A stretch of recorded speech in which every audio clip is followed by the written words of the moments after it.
2 Samuel 1. After the death of Saul, when David had returned from striking down the Amalekites, David remained 2 days in Ziklag. And on the 3rd day, behold, a man came from Saul's camp, with his clothes torn and dirt on his head. And when he came to David, he fell to the ground and paid homage. David said to him, "Where do you come from?" And he said to him, "I have escaped from the camp of Israel." And David said to him, "How did it go? Tell me." And he answered, "The people fled from the battle, and also many of the people have fallen and are dead. And Saul and his son Jonathan are also dead." Then David said to the young man who told him, "How do you know that Saul and his son Jonathan are dead?" And the young man who told him said, "By chance I happened to be on Mount Gilboa, and there was Saul leaning on his spear. And behold, the chariots and the horsemen were close upon him. And when he looked behind him, he saw me, and called to me. And I answered, 'Here I am.' And he said to me, 'Who are you?' I answered him, 'I am an Amalekite.' And he said to me, 'Stand beside me, and kill me, for anguish has seized me, and yet my life still lingers.' So I stood beside him, and killed him, because I was sure that he could not live after he had fallen. And I took the crown that was on his head, and the armlet that was on his arm, and I have brought them here to my lord." Then David took hold of his clothes and tore them, and so did all the men who were with him. And they mourned and wept and fasted until evening for Saul and for Jonathan his son, and for the people of the Lord and for the house of Israel, because they had fallen by the sword. And David said to the young man who told him, "Where do you come from?" And he answered, "I am the son of a sojourner, an Amalekite." David said to him, "How is it you are not afraid to put out your hand to destroy the Lord's anointed?" Then David called one of the young men and said, "Go, execute him." And he struck him down so that he died. And David said to him, "Your blood be on your head, for your own mouth has testified against you, saying, 'I have killed the Lord's anointed.'" And David lamented with this lamentation over Saul and Jonathan his son. And he said it should be taught to the people of Judah. Behold, it is written in the book of Jasher. He said, "Your glory, O Israel, is slain on your high places. How the mighty have fallen!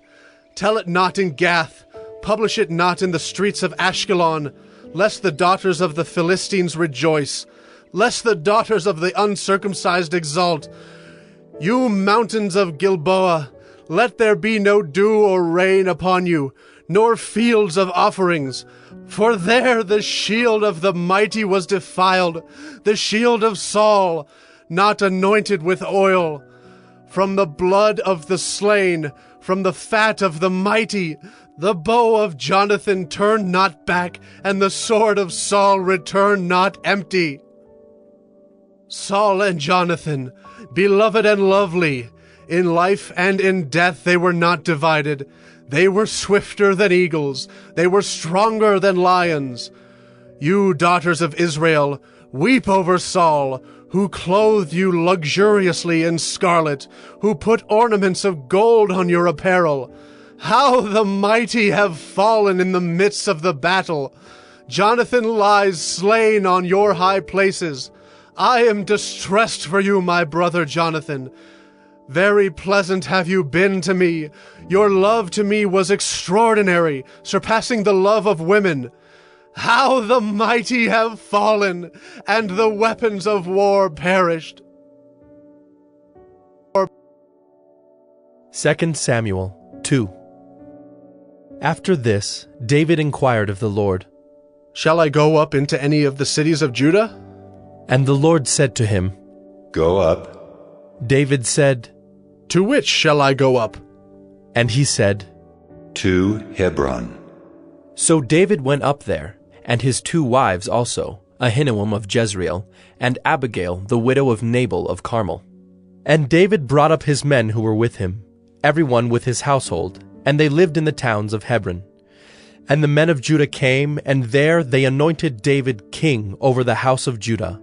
When they told David, "It was the men of Jabesh Gilead who buried Saul," David sent messengers to the men of Jabesh Gilead, and said to them, May you be blessed by the Lord, because you showed this loyalty to Saul, your Lord, and buried him. Now may the Lord show steadfast love and faithfulness to you, and I will do good to you because you have done this thing. Now therefore let your hands be strong, and be valiant, for Saul your Lord is dead, and the house of Judah has anointed me king over them." But Abner, the son of Ner, commander of Saul's army, took Ishbosheth, the son of Saul, and brought him over to Mahanaim. And he made him king over Gilead and the Asherites, and Jezreel and Ephraim, and Benjamin and all Israel. Ishbosheth, Saul's son, was 40 years old when he began to reign over Israel, and he reigned 2 years. But the house of Judah followed David. And the time that David was king in Hebron over the house of Judah was 7 years and 6 months. Abner the son of Ner, and the servants of Ishbosheth the son of Saul, went out from Mahanaim to Gibeon. And Joab the son of Zeruiah and the servants of David went out and met them at the pool of Gibeon. And they sat down, the one on the one side of the pool, and the other on the other side of the pool. And Abner said to Joab, "Let the young men arise and compete before us." And Joab said, "Let them arise." Then they arose and passed over by number, 12 for Benjamin and Ishbosheth the son of Saul, and 12 of the servants of David. And each caught his opponent by the head, and thrust his sword in his opponent's side, so they fell down together. Therefore that place was called Helkath Hazarim, which is at Gibeon. And the battle was very fierce that day. And Abner and the men of Israel were beaten before the servants of David. And the 3 sons of Zeruiah were there, Joab, Abishai, and Asahel. Now Asahel was as swift of foot as a wild gazelle. And Asahel pursued Abner, and as he went, he turned neither to the right hand nor to the left from following Abner. Then Abner looked behind him and said, "Is it you, Asahel?" And he answered, It is I. Abner said to him, "Turn aside to your right hand or to your left, and seize one of the young men, and take his spoil." But Asahel would not turn aside from following him. And Abner said again to Asahel, "Turn aside from following me. Why should I strike you to the ground? How then could I lift up my face to your brother Joab?" But he refused to turn aside. Therefore Abner struck him in the stomach with the butt of his spear, so that the spear came out at his back. And he fell there and died where he was. And all who came to the place where Asahel had fallen and died stood still. But Joab and Abishai pursued Abner. And as the sun was going down, they came to the hill of Ammah, which lies before Giah on the way to the wilderness of Gibeon. And the people of Benjamin gathered themselves together behind Abner, and became one group, and took their stand on the top of a hill. Then Abner called to Joab, "Shall the sword devour forever? Do you not know that the end will be bitter? How long will it be before you tell your people to turn from the pursuit of their brothers?" And Joab said, "As God lives, if you had not spoken, surely the men would not have given up the pursuit of their brothers until the morning." So Joab blew the trumpet, and all the men stopped, and pursued Israel no more, nor did they fight any more. And Abner and his men went all that night through the Arabah. They crossed the Jordan, and marching the whole morning they came to Mahanaim. Joab returned from the pursuit of Abner. And when he had gathered all the people together, there were missing from David's servants 19 men besides Asahel. But the servants of David had struck down of Benjamin 360 of Abner's men. And they took up Asahel, and buried him in the tomb of his father, which was at Bethlehem. And Joab and his men marched all night, and the day broke upon them at Hebron. 2 Samuel 3. There was a long war between the house of Saul and the house of David, and David grew stronger and stronger, while the house of Saul became weaker and weaker. And sons were born to David at Hebron.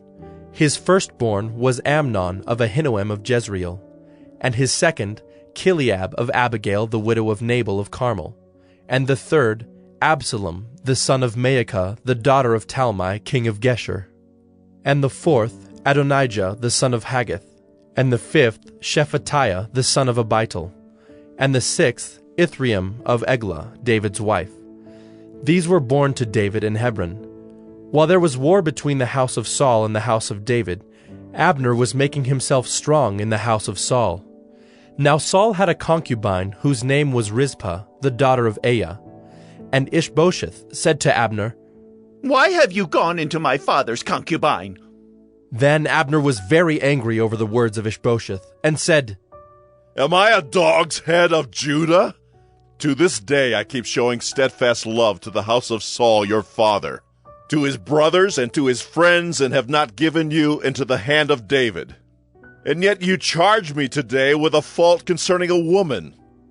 God do so to Abner and more also, if I do not accomplish for David what the Lord has sworn to him, to transfer the kingdom from the house of Saul and set up the throne of David over Israel and over Judah, from Dan to Beersheba. And Ishbosheth could not answer Abner another word, because he feared him. And Abner sent messengers to David on his behalf, saying, To whom does the land belong? Make your covenant with me, and behold, my hand shall be with you, to bring over all Israel to you. And he said, Good, I will make a covenant with you. But one thing I require of you, that is, you shall not see my face unless you first bring Michal, Saul's daughter, when you come to see my face. Then David sent messengers to Ishbosheth, Saul's son, saying, Give me my wife Michal, for whom I paid the bridal price of 100 foreskins of the Philistines. And Ishbosheth sent and took her from her husband Paltiel, the son of Laish. But her husband went with her, weeping after her all the way to Bahurim. Then Abner said to him, Go, return. And he returned. And Abner conferred with the elders of Israel, saying, For some time past you have been seeking David as king over you. Now then bring it about.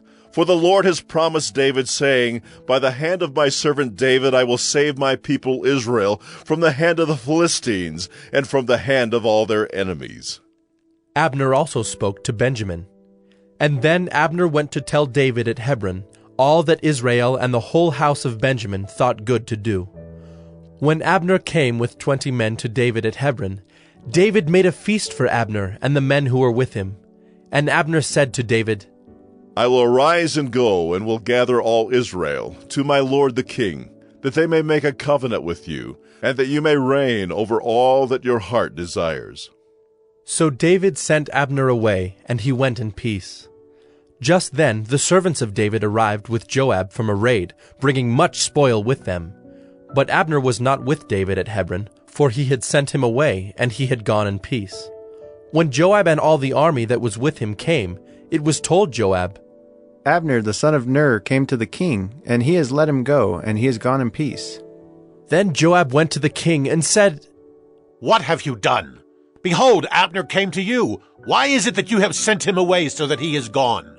You know that Abner the son of Ner came to deceive you, and to know you're going out and you're coming in, and to know all that you are doing. When Joab came out from David's presence, he sent messengers after Abner, and they brought him back from the cistern of Sirah. But David did not know about it. And when Abner returned to Hebron, Joab took him aside into the midst of the gate to speak with him privately. And there he struck him in the stomach so that he died for the blood of Asahel his brother. Afterward, when David heard of it, he said, I and my kingdom are forever guiltless before the Lord for the blood of Abner the son of Ner. May it fall upon the head of Joab and upon all his father's house, and may the house of Joab never be without one who has a discharge, or who is leprous, or who holds a spindle, or who falls by the sword, or who lacks bread. So Joab and Abishai his brother killed Abner because he had put their brother Asahel to death in the battle at Gibeon. Then David said to Joab and to all the people who were with him, Tear your clothes and put on sackcloth and mourn before Abner. And King David followed the bier. They buried Abner at Hebron, and the king lifted up his voice and wept at the grave of Abner, and all the people wept. And the king lamented for Abner, saying, Should Abner die as a fool dies? Your hands were not bound, your feet were not fettered. As one falls before the wicked, you have fallen. And all the people wept again over him. Then all the people came to persuade David to eat bread while it was yet day. But David swore, saying, God, do so to me and more also, if I taste bread or anything else till the sun goes down.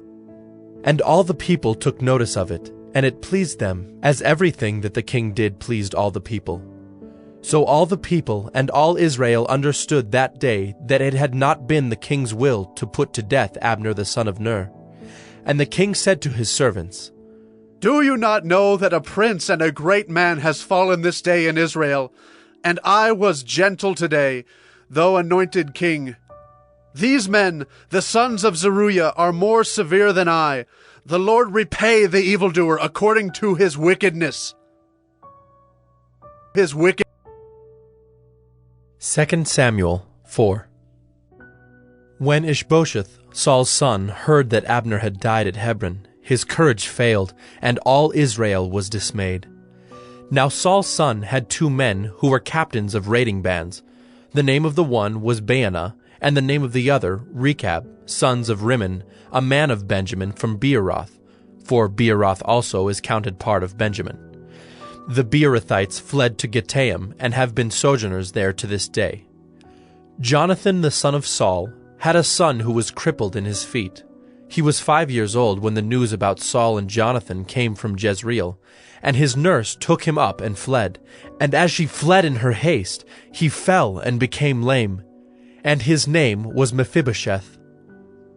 Now the sons of Rimmon the Beerothite, Rechab and Baanah, set out, and about the heat of the day they came to the house of Ishbosheth, as he was taking his noonday rest. And they came into the midst of the house as if to get wheat, and they stabbed him in the stomach. Then Rechab and Baanah his brother escaped. When they came into the house, as he lay on his bed in his bedroom, they struck him and put him to death and beheaded him. They took his head and went by the way of the Arabah all night, and brought the head of Ishbosheth to David at Hebron. And they said to the king, Here is the head of Ishbosheth, the son of Saul, your enemy, who sought your life. The Lord has avenged my lord the king this day on Saul and on his offspring. But David answered Rechab and Baanah his brother, the sons of Rimmon the Beerothite, As the Lord lives, who has redeemed my life out of every adversity, when one told me, Behold, Saul is dead, and thought he was bringing good news, I seized him and killed him at Ziklag, which was the reward I gave him for his news. How much more, when wicked men have killed a righteous man in his own house on his bed, shall I not now require his blood at your hand and destroy you from the earth? And David commanded his young men, and they killed them and cut off their hands and feet, and hanged them beside the pool at Hebron. But they took the head of Ishbosheth, and buried it in the tomb of Abner at Hebron. 2 Samuel 5. Then all the tribes of Israel came to David at Hebron and said, Behold, we are your bone and flesh. In times past, when Saul was king over us, it was you who led out and brought in Israel. And the Lord said to you, You shall be shepherd of my people Israel, and you shall be prince over Israel. So all the elders of Israel came to the king at Hebron, and King David made a covenant with them at Hebron before the Lord, and they anointed David king over Israel. David was 30 years old when he began to reign, and he reigned 40 years. At Hebron he reigned over Judah 7 years and 6 months, and at Jerusalem he reigned over all Israel and Judah 33 years. And the king and his men went to Jerusalem against the Jebusites, the inhabitants of the land, who said to David, You will not come in here, but the blind and the lame will ward you off. Thinking, David cannot come in here. Nevertheless, David took the stronghold of Zion, that is the city of David. And David said on that day, Whoever would strike the Jebusites, let him get up the water shaft to attack the lame and the blind who are hated by David's soul. Therefore it is said, The blind and the lame shall not come into the house. And David lived in the stronghold, and called it the city of David. And David built the city all around from the Millo inward. And David became greater and greater, for the Lord the God of hosts was with him. And Hiram, king of Tyre, sent messengers to David, and cedar trees, also carpenters and masons, who built David a house. And David knew that the Lord had established him king over Israel, and that he had exalted his kingdom for the sake of his people Israel. And David took more concubines and wives from Jerusalem after he came from Hebron, and more sons and daughters were born to David. And these are the names of those who were born to him in Jerusalem: Shemua, Shobab, Nathan, Solomon, Ibhar, Elishua, Nepheg, Japhiah, Elishama, Eliada, and Eliphalet. When the Philistines heard that David had been anointed king over Israel, all the Philistines went up to search for David. But David heard of it and went down to the stronghold. Now the Philistines had come and spread out in the valley of Rephaim. And David inquired of the Lord, "Shall I go up against the Philistines? Will you give them into my hand?" And the Lord said to David, "Go up, for I will certainly give the Philistines into your hand." And David came to Baal-perazim, and David defeated them there. And he said, "The Lord has burst through my enemies before me like a bursting flood." Therefore the name of that place is called Baal-perazim. And the Philistines left their idols there, and David and his men carried them away. And the Philistines came up yet again and spread out in the valley of Rephaim. And when David inquired of the Lord, he said, "You shall not go up. Go around to their rear, and come against them opposite the balsam trees. And when you hear the sound of marching in the tops of the balsam trees, then rouse yourself, for then the Lord has gone out before you to strike down the army of the Philistines." And David did as the Lord commanded him, and struck down the Philistines from Geba to Gezer. 2 Samuel 6. David again gathered all the chosen men of Israel, 30,000. And David arose and went with all the people who were with him from Baale Judah, to bring up from there the ark of God, which is called by the name of the Lord of hosts, who sits enthroned on the cherubim. And they carried the ark of God on a new cart, and brought it out of the house of Abinadab, which was on the hill. And Uzzah and Ahio, the sons of Abinadab, were driving the new cart with the ark of God, and Ahio went before the ark.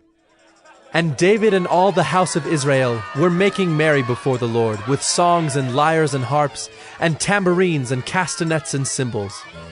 And when they came to the threshing floor of Nachon, Uzzah put out his hand to the ark of God, and took hold of it, for the oxen stumbled. And the anger of the Lord was kindled against Uzzah, and God struck him down there because of his error, and he died there beside the ark of God. And David was angry because the Lord had burst forth against Uzzah. And that place is called Perez Uzzah to this day. And David was afraid of the Lord that day, and he said, "How can the ark of the Lord come to me?" So David was not willing to take the ark of the Lord into the city of David. But David took it aside to the house of Obed-Edom the Gittite. And the ark of the Lord remained in the house of Obed-Edom the Gittite 3 months, and the Lord blessed Obed-Edom and all his household. And it was told King David, "The Lord has blessed the household of Obed-Edom and all that belongs to him because of the ark of God." So David went and brought up the ark of God from the house of Obed-Edom to the city of David with rejoicing. And when those who bore the ark of the Lord had gone 6 steps, he sacrificed an ox and a fattened animal. And David danced before the Lord with all his might, and David was wearing a linen ephod. So David and all the house of Israel brought up the ark of the Lord with shouting and with the sound of the horn. As the ark of the Lord came into the city of David, Michal, the daughter of Saul, looked out of the window and saw King David leaping and dancing before the Lord, and she despised him in her heart. And they brought in the ark of the Lord and set it in its place, inside the tent that David had pitched for it. And David offered burnt offerings and peace offerings before the Lord. And when David had finished offering the burnt offerings and the peace offerings, he blessed the people in the name of the Lord of hosts, and distributed among all the people the whole multitude of Israel, both men and women, a cake of bread, a portion of meat, and a cake of raisins to each one. Then all the people departed, each to his house. And David returned to bless his household. But Michal, the daughter of Saul, came out to meet David, and said, "How the king of Israel honored himself today, uncovering himself today before the eyes of his servants, female servants, as one of the vulgar fellows shamelessly uncovers himself." And David said to Michal, "It was before the Lord who chose me above your father and above all his house, to appoint me as prince over Israel, the people of the Lord, and I will make merry before the Lord. I will make myself yet more contemptible than this, and I will be abased in your eyes. But by the female servants of whom you have spoken, by them I shall be held in honor." And Michal, the daughter of Saul, had no child to the day of her death. The day of 2 Samuel 7. Now when the king lived in his house, and the Lord had given him rest from all his surrounding enemies, the king said to Nathan the prophet, "See now, I dwell in a house of cedar, but the ark of God dwells in a tent." And Nathan said to the king, "Go, do all that is in your heart, for the Lord is with you." But that same night the word of the Lord came to Nathan. "Go and tell my servant David, thus says the Lord, would you build me a house to dwell in? I have not lived in a house since the day I brought up the people of Israel from Egypt to this day, but I have been moving about in a tent for my dwelling. In all places where I have moved with all the people of Israel, did I speak a word with any of the judges of Israel, whom I commanded to shepherd my people Israel, saying, why have you not built me a house of cedar? Now therefore, thus you shall say to my servant David, thus says the Lord of hosts, I took you from the pasture, from following the sheep, that you should be prince over my people Israel. And I have been with you wherever you went, and have cut off all your enemies from before you. And I will make for you a great name, like the name of the great ones of the earth. And I will appoint a place for my people Israel, and will plant them, so that they may dwell in their own place and be disturbed no more. And violent men shall afflict them no more as formerly from the time that I appointed judges over my people Israel. And I will give you rest from all your enemies. Moreover, the Lord declares to you that the Lord will make you a house. When your days are fulfilled, and you lie down with your fathers, I will raise up your offspring after you, who shall come from your body, and I will establish his kingdom. He shall build a house for my name, and I will establish the throne of his kingdom forever. I will be to him a father, and he shall be to me a son. When he commits iniquity, I will discipline him with the rod of men, with the stripes of the sons of men. But my steadfast love will not depart from him, as I took it from Saul, whom I put away from before you. And your house and your kingdom shall be made sure forever before me. Your throne shall be established forever." In accordance with all these words, and in accordance with all this vision, Nathan spoke to David. Then King David went in and sat before the Lord and said, "Who am I, O Lord God, and what is my house, that you have brought me thus far? And yet this was a small thing in your eyes, O Lord God. You have spoken also of your servant's house for a great while to come, and this is instruction for mankind, O Lord God. And what more can David say to you? For you know your servant, O Lord God. Because of your promise, and according to your own heart, you have brought about all this greatness, to make your servant know it. Therefore you are great, O Lord God, for there is none like you, and there is no God besides you, according to all that we have heard with our ears. And who is like your people Israel, the one nation on earth whom God went to redeem to be his people, making himself a name, and doing for them great and awesome things, by driving out before your people whom you redeemed for yourself from Egypt, a nation and its gods. And you established for yourself your people Israel, to be your people forever. And you, O Lord, became their God. And now, O Lord God, confirm forever the word that you have spoken concerning your servant and concerning his house, and do as you have spoken. And your name will be magnified forever, saying, The Lord of hosts is God over Israel, and the house of your servant David will be established before you. For you, O Lord of hosts, the God of Israel, have made this revelation to your servant, saying, I will build you a house. Therefore your servant has found courage to pray this prayer to you. And now, O Lord God, you are God, and your words are true, and you have promised this good thing to your servant. Now therefore may it please you to bless the house of your servant, so that it may continue forever before you. For you, O Lord God, have spoken, and with your blessing shall the house of your servant be blessed forever. Blessed for 2 Samuel 8. After this, David defeated the Philistines and subdued them.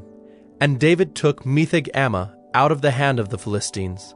And he defeated Moab, and he measured them with a line, making them lie down on the ground. 2 lines he measured to be put to death, and 1 full line to be spared. And the Moabites became servants to David and brought tribute. David also defeated Hadad-ezer, the son of Rehob, king of Zobah, as he went to restore his power at the river Euphrates.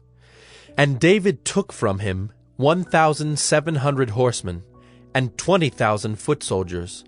And David hamstrung all the chariot horses, but left enough for 100 chariots. And when the Syrians of Damascus came to help Hadad-ezer, king of Zobah, David struck down 22,000 men of the Syrians. Then David put garrisons in Aram of Damascus, and the Syrians became servants to David and brought tribute.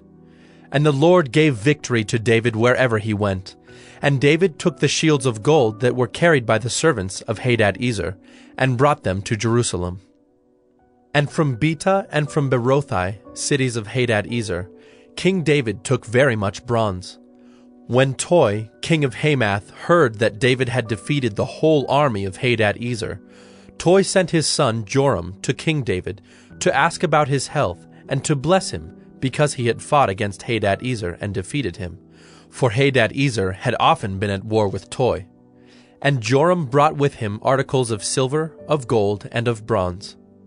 These also King David dedicated to the Lord, together with the silver and gold that he dedicated from all the nations he subdued, from Edom, Moab, the Ammonites, the Philistines, Amalek, and from the spoil of Hadad-ezer, the son of Rehob, king of Zobah.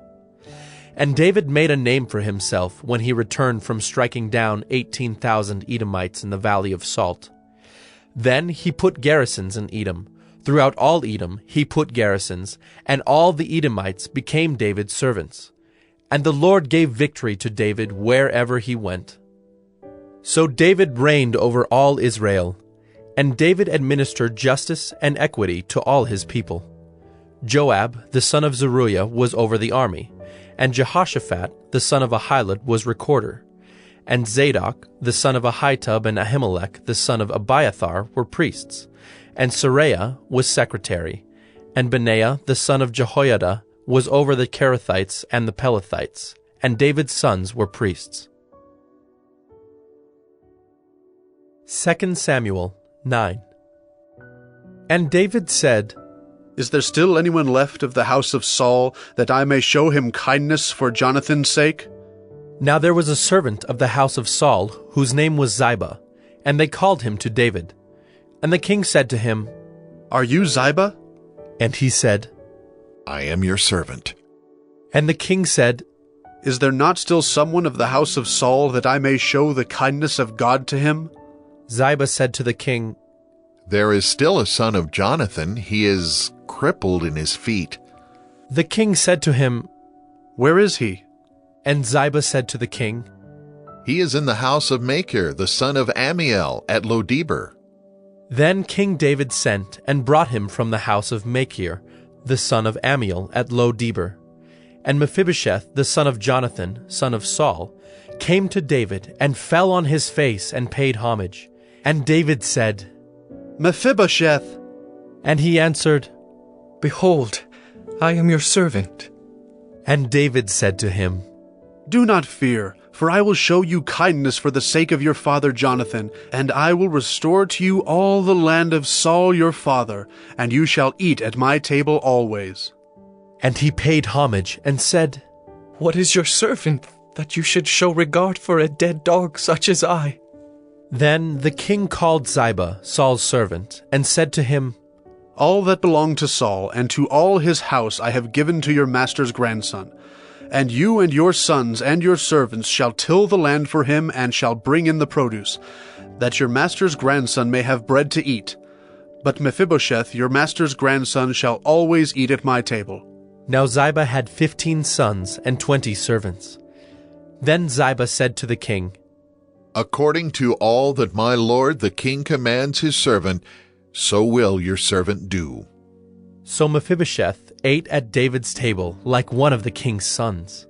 And Mephibosheth had a young son whose name was Micah. And all who lived in Ziba's house became Mephibosheth's servants. So Mephibosheth lived in Jerusalem, for he ate always at the king's table. Now he was lame in both his feet. 2 Samuel 10. After this, the king of the Ammonites died, and Hanun his son reigned in his place. And David said, I will deal loyally with Hanun the son of Nahash, as his father dealt loyally with me. So David sent by his servants to console him concerning his father. And David's servants came into the land of the Ammonites. But the princes of the Ammonites said to Hanun their lord, Do you think because David has sent comforters to you that he is honoring your father? Has not David sent his servants to you to search the city, and to spy it out, and to overthrow it? So Hanun took David's servants, and shaved off half the beard of each, and cut off their garments in the middle, at their hips, and sent them away. When it was told David, he sent to meet them, for the men were greatly ashamed. And the king said, Remain at Jericho until your beards have grown, and then return. When the Ammonites saw that they had become a stench to David, the Ammonites sent and hired the Syrians of Beth-rehob, and the Syrians of Zobah, 20,000 foot soldiers, and the king of Maacah with 1,000 men, and the men of Tob, 12,000 men. And when David heard of it, he sent Joab and all the host of the mighty men. And the Ammonites came out and drew up in battle array at the entrance of the gate. And the Syrians of Zobah and of Rehob, and the men of Tob and Maacah were by themselves in the open country. When Joab saw that the battle was set against him, both in front and in the rear, he chose some of the best men of Israel, and arrayed them against the Syrians. The rest of his men he put in the charge of Abishai his brother, and he arrayed them against the Ammonites. And he said, If the Syrians are too strong for me, then you shall help me. But if the Ammonites are too strong for you, then I will come and help you. Be of good courage, and let us be courageous for our people, and for the cities of our God, and may the Lord do what seems good to him. So Joab and the people who were with him drew near to battle against the Syrians, and they fled before him. And when the Ammonites saw that the Syrians fled, they likewise fled before Abishai, and entered the city. Then Joab returned from fighting against the Ammonites, and came to Jerusalem. But when the Syrians saw that they had been defeated by Israel, they gathered themselves together. And Hadad-ezer sent and brought out the Syrians who were beyond the Euphrates. They came to Helam, with Shobach the commander of the army of Hadad-ezer at their head. And when it was told David, he gathered all Israel together, and crossed the Jordan, and came to Helam. The Syrians arrayed themselves against David, and fought with him.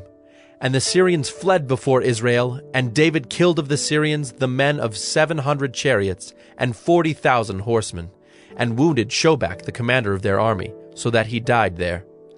And when all the kings who were servants of Hadad-ezer saw that they had been defeated by Israel, they made peace with Israel, and became subject to them. So the Syrians were afraid to save the Ammonites any more. 2 Samuel 11. In the spring of the year, the time when kings go out to battle, David sent Joab and his servants with him, and all Israel. And they ravaged the Ammonites and besieged Rabbah. But David remained at Jerusalem. It happened late one afternoon, when David arose from his couch and was walking on the roof of the king's house, that he saw from the roof a woman bathing, and the woman was very beautiful. And David sent and inquired about the woman. And one said, Is not this Bathsheba, the daughter of Eliam, the wife of Uriah the Hittite? So David sent messengers and took her, and she came to him, and he lay with her. Now she had been purifying herself from her uncleanness. Then she returned to her house. And the woman conceived, and she sent and told David, I am pregnant. So David sent word to Joab, Send me Uriah the Hittite. And Joab sent Uriah to David. When Uriah came to him, David asked how Joab was doing, and how the people were doing, and how the war was going. Then David said to Uriah, Go down to your house and wash your feet. And Uriah went out of the king's house, and there followed him a present from the king. But Uriah slept at the door of the king's house with all the servants of his lord, and did not go down to his house. When they told David, Uriah did not go down to his house, David said to Uriah, Have you not come from a journey? Why did you not go down to your house? Uriah said to David, The ark and Israel and Judah dwell in booths, and my lord Joab and the servants of my lord are camping in the open field. Shall I then go to my house, to eat and to drink, and to lie with my wife? As you live and as your soul lives, I will not do this thing. Then David said to Uriah, Remain here today also, and tomorrow I will send you back. So Uriah remained in Jerusalem that day and the next. And David invited him, and he ate in his presence and drank, so that he made him drunk. And in the evening he went out to lie on his couch with the servants of his lord, but he did not go down to his house. In the morning David wrote a letter to Joab, and sent it by the hand of Uriah. In the letter he wrote, Set Uriah in the forefront of the hardest fighting, and then draw back from him, that he may be struck down and die. And as Joab was besieging the city, he assigned Uriah to the place where he knew there were valiant men. And the men of the city came out and fought with Joab, and some of the servants of David among the people fell. Uriah the Hittite also died. Then Joab sent and told David all the news about the fighting.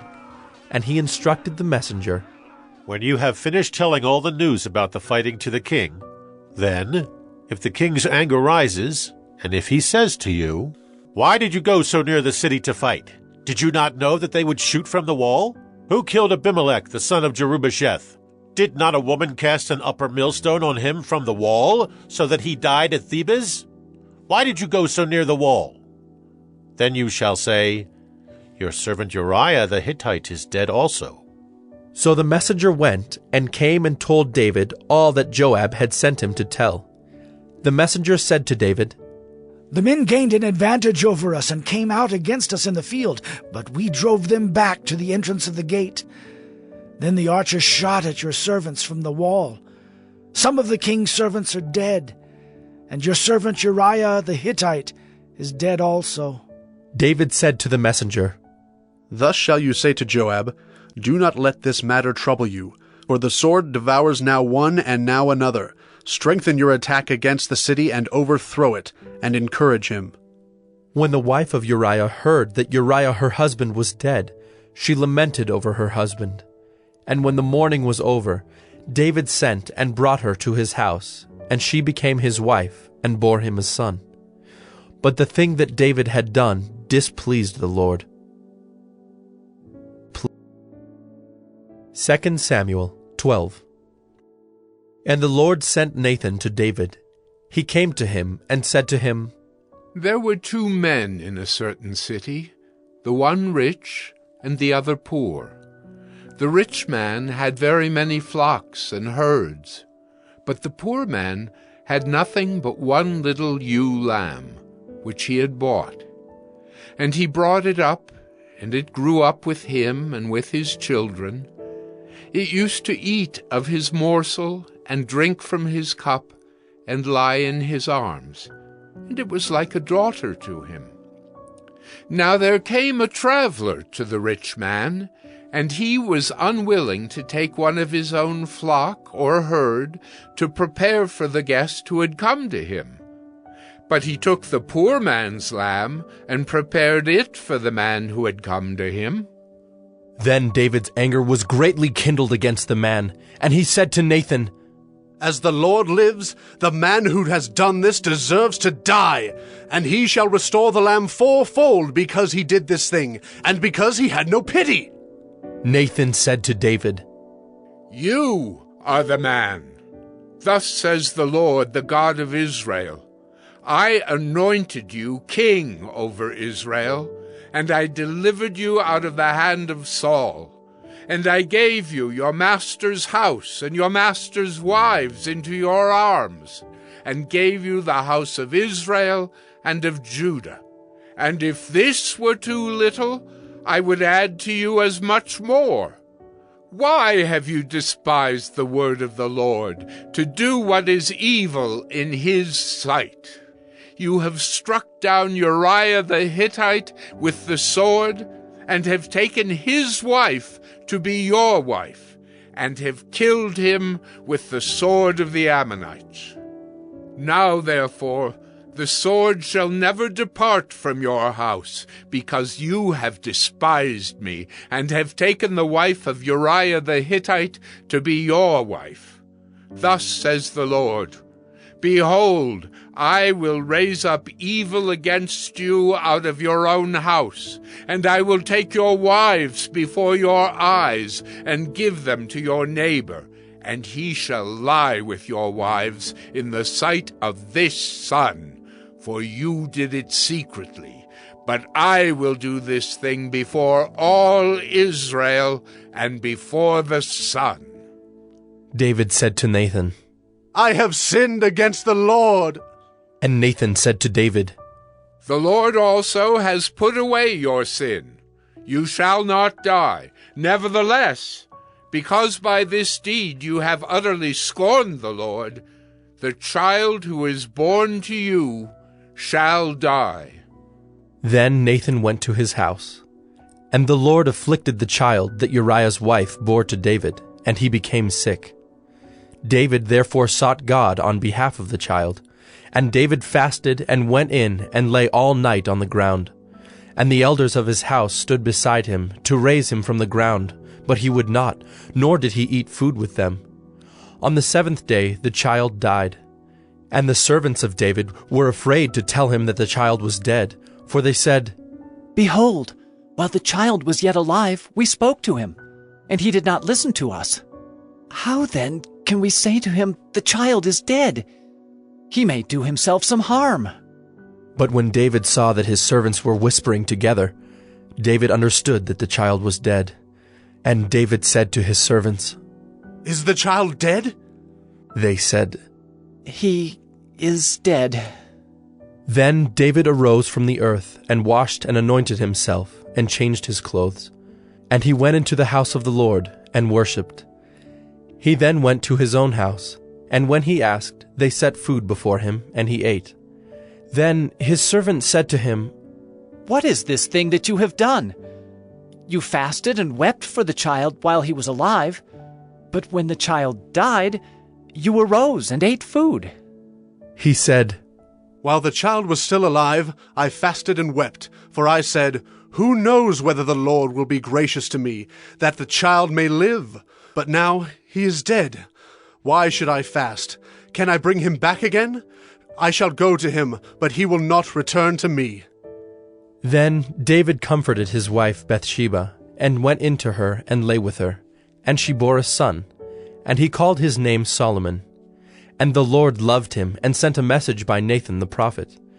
So he called his name Jedidiah, because of the Lord. Now Joab fought against Rabbah of the Ammonites, and took the royal city. And Joab sent messengers to David, and said, I have fought against Rabbah. Moreover, I have taken the city of waters. Now then, gather the rest of the people together, and encamp against the city, and take it, lest I take the city, and it be called by my name.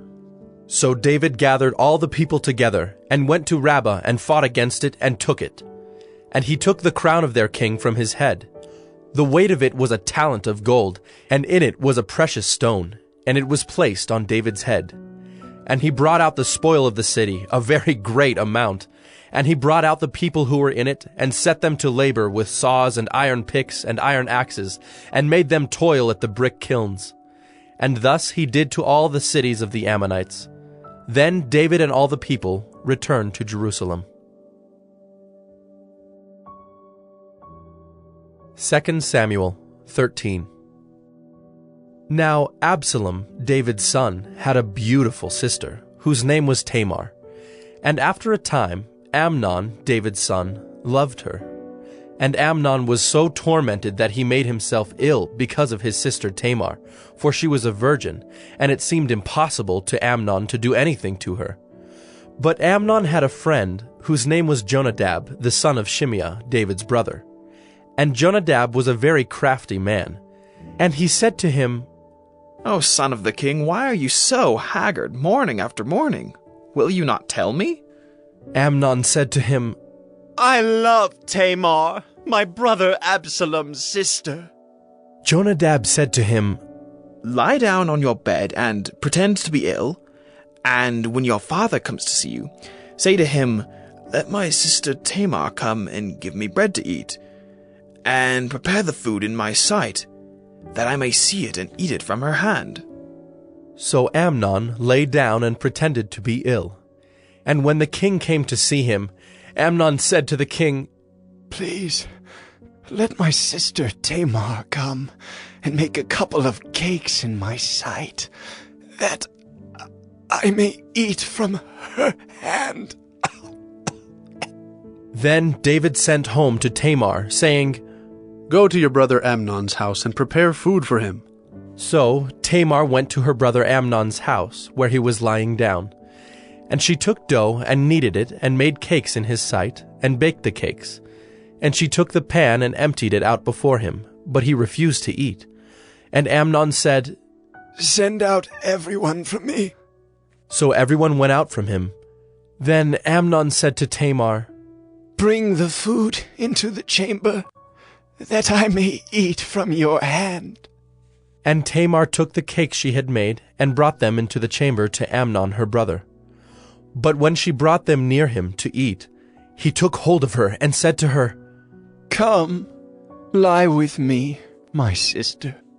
She answered him, "No, my brother, do not violate me, for such a thing is not done in Israel. Do not do this outrageous thing. As for me, where could I carry my shame? And as for you, you would be as one of the outrageous fools in Israel.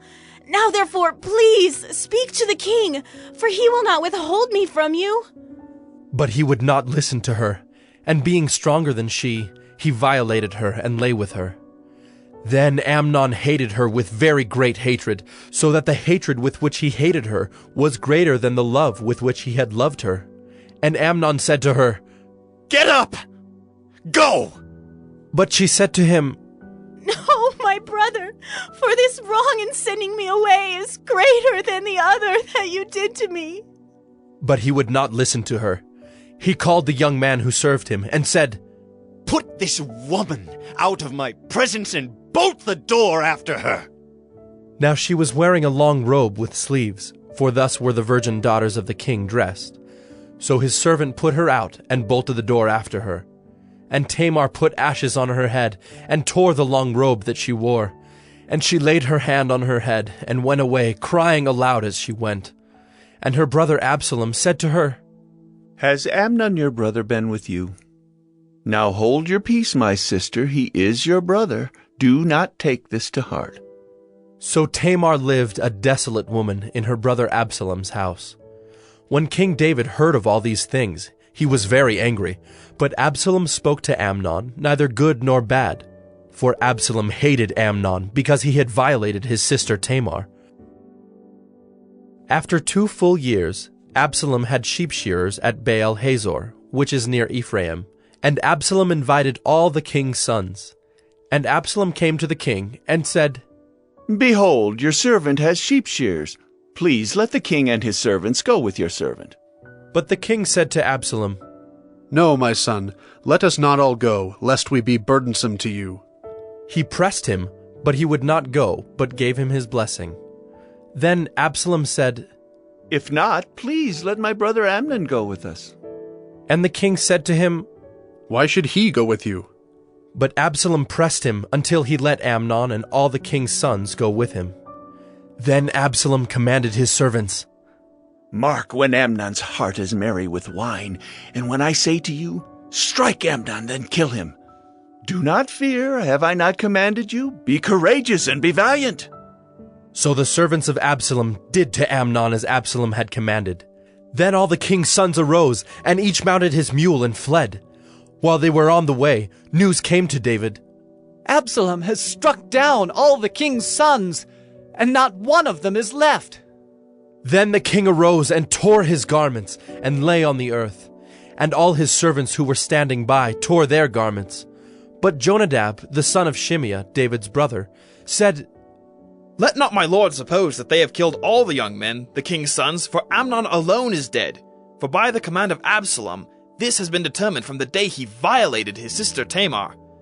Now, therefore, let not my lord the king so take it to heart as to suppose that all the king's sons are dead, for Amnon alone is dead. But Absalom fled, and the young man who kept the watch lifted up his eyes and looked, and behold, many people were coming from the road behind him by the side of the mountain. And Jonadab said to the king, Behold, the king's sons have come. As your servant said, so it has come about.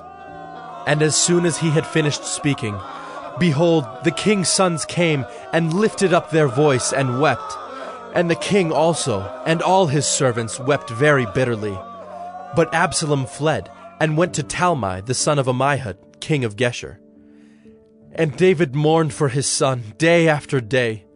So Absalom fled, and went to Geshur, and was there 3 years.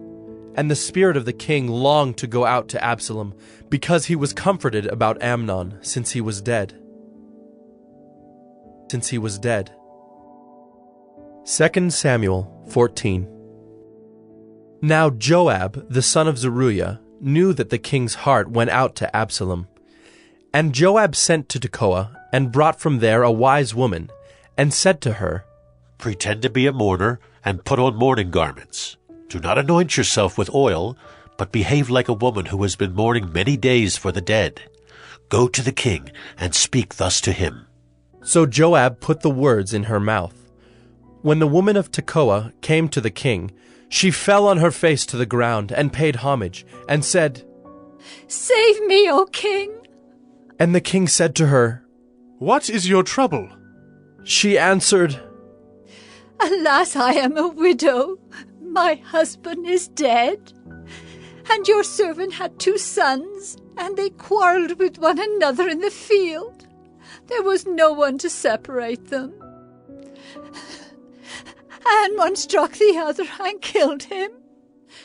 And now the whole clan has risen against your servant, and they say, Give up the man who struck his brother, that we may put him to death for the life of his brother whom he killed. And so they would destroy the heir also.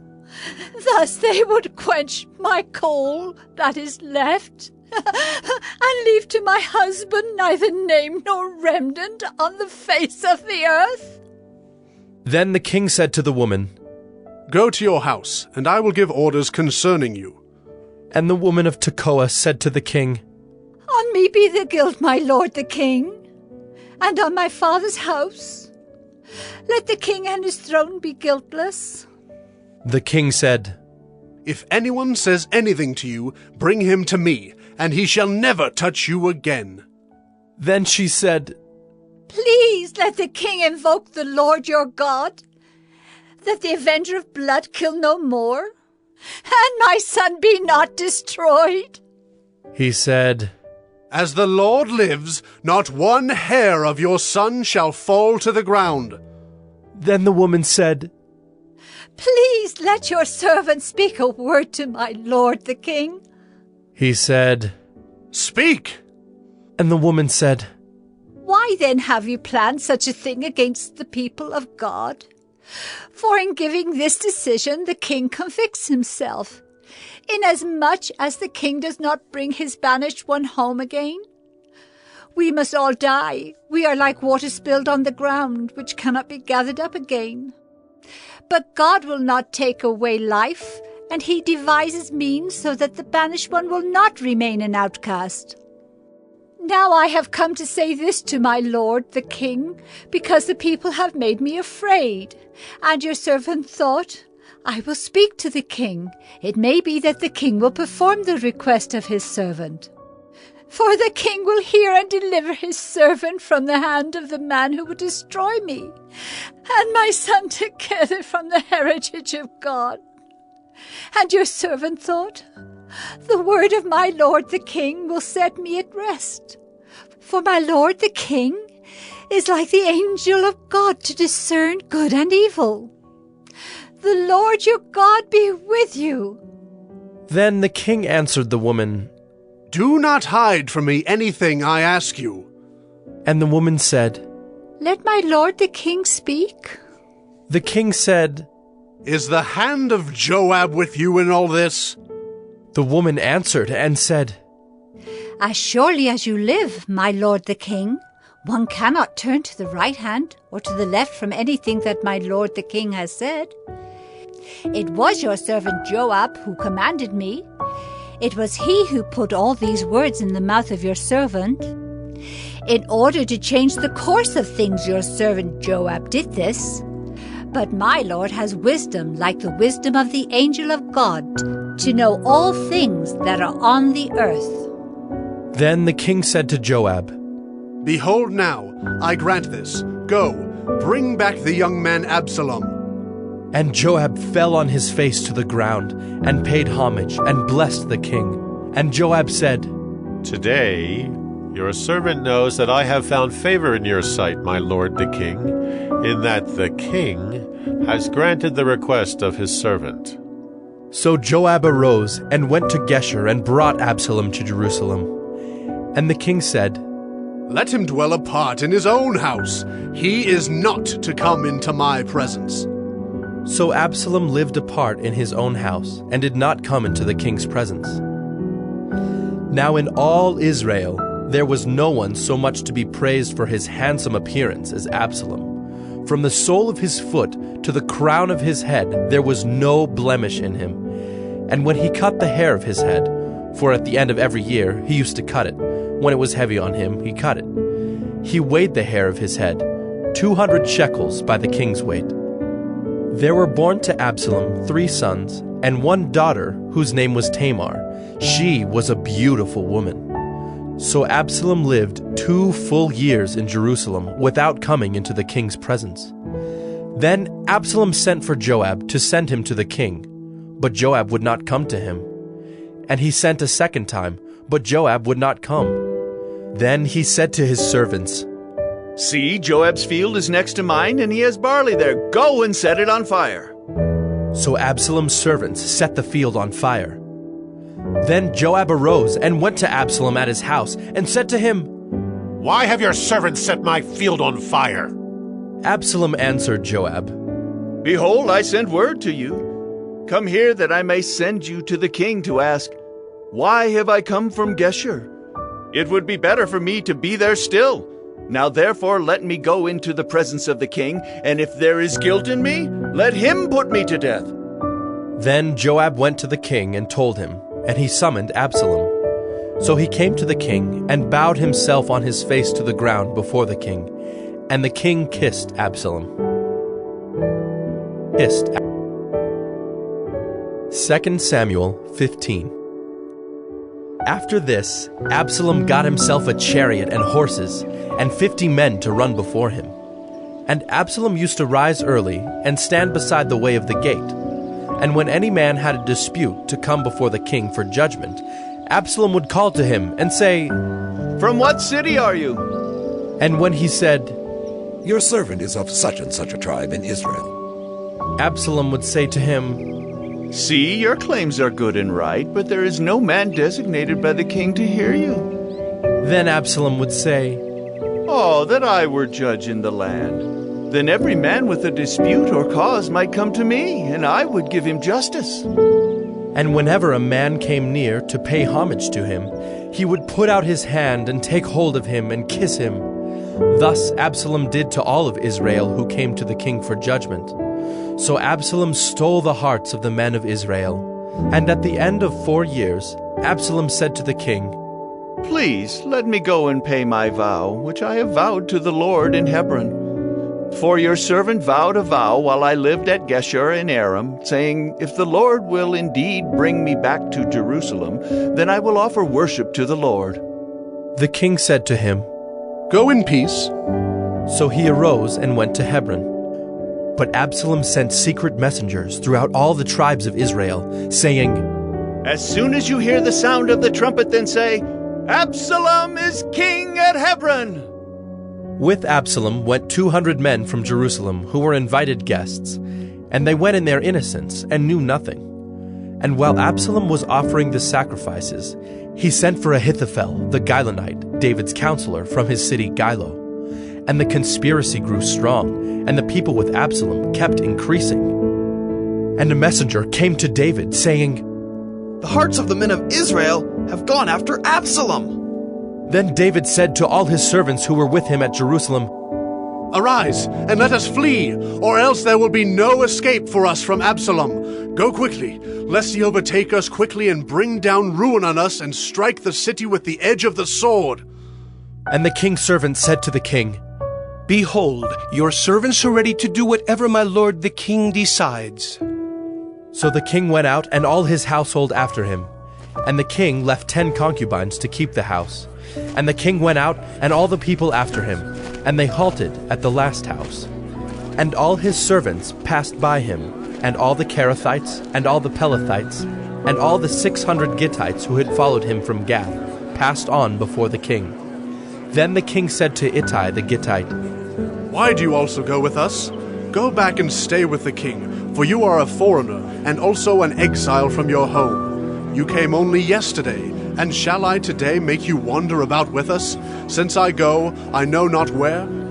Go back and take your brothers with you, and may the Lord show steadfast love and faithfulness to you.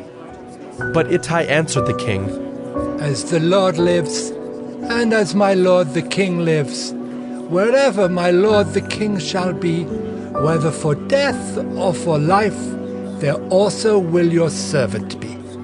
And David said to Ittai, Go then, pass on. So Ittai the Gittite passed on with all his men and all the little ones who were with him. And all the land wept aloud as all the people passed by. And the king crossed the brook Kidron, and all the people passed on toward the wilderness.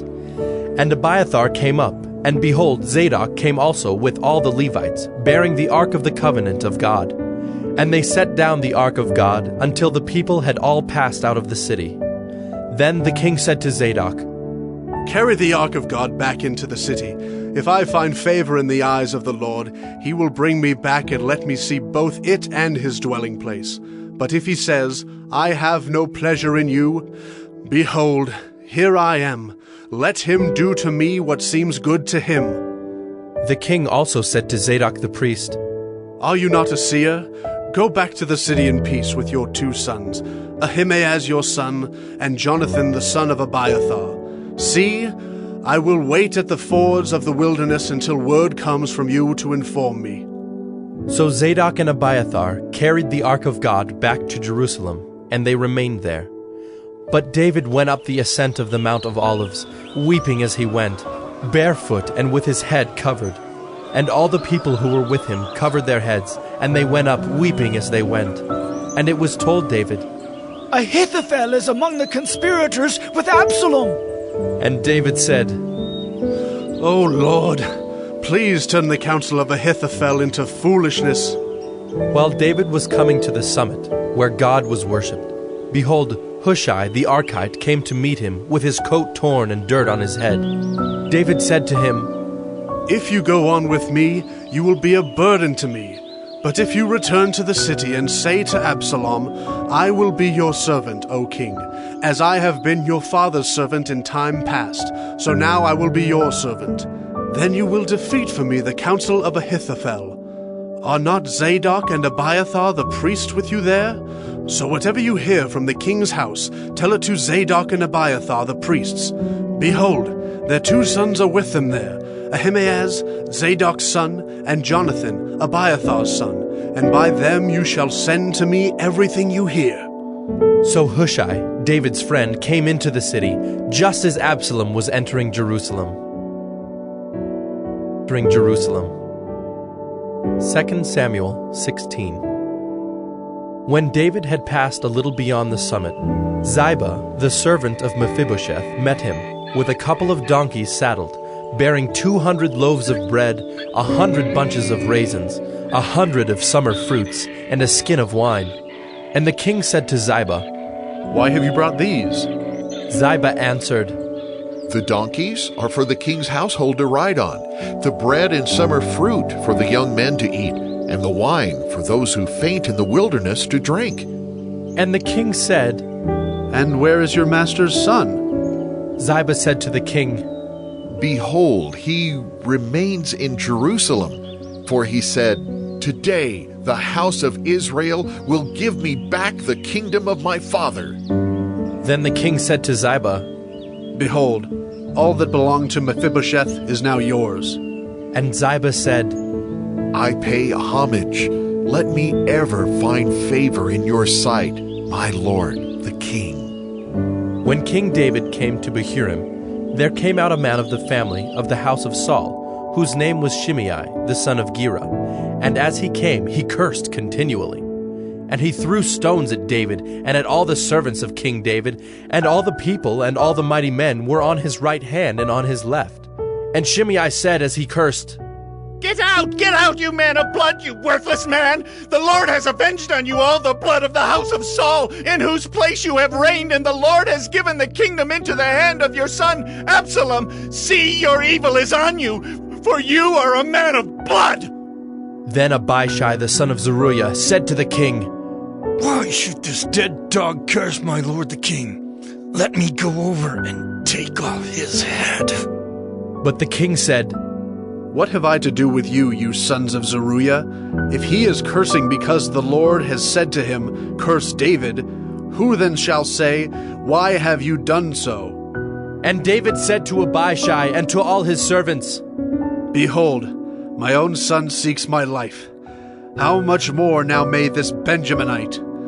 Leave him alone, and let him curse, for the Lord has told him to. It may be that the Lord will look on the wrong done to me, and that the Lord will repay me with good for his cursing today.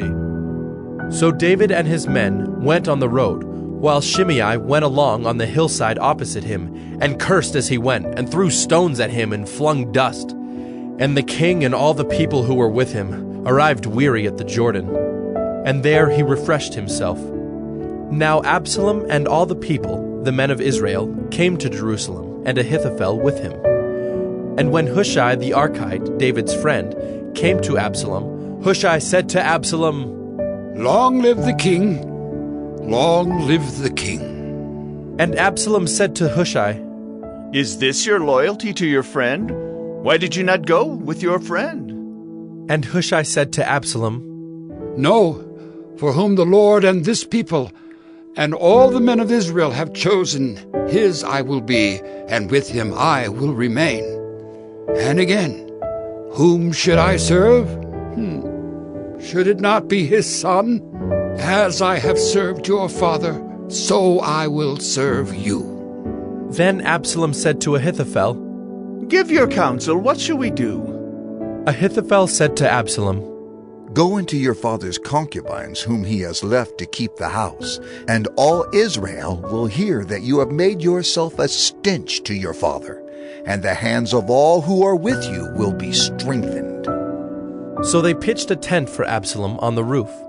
And Absalom went into his father's concubines in the sight of all Israel. Now in those days the counsel that Ahithophel gave was as if one consulted the word of God. So was all the counsel of Ahithophel esteemed both by David and by Absalom.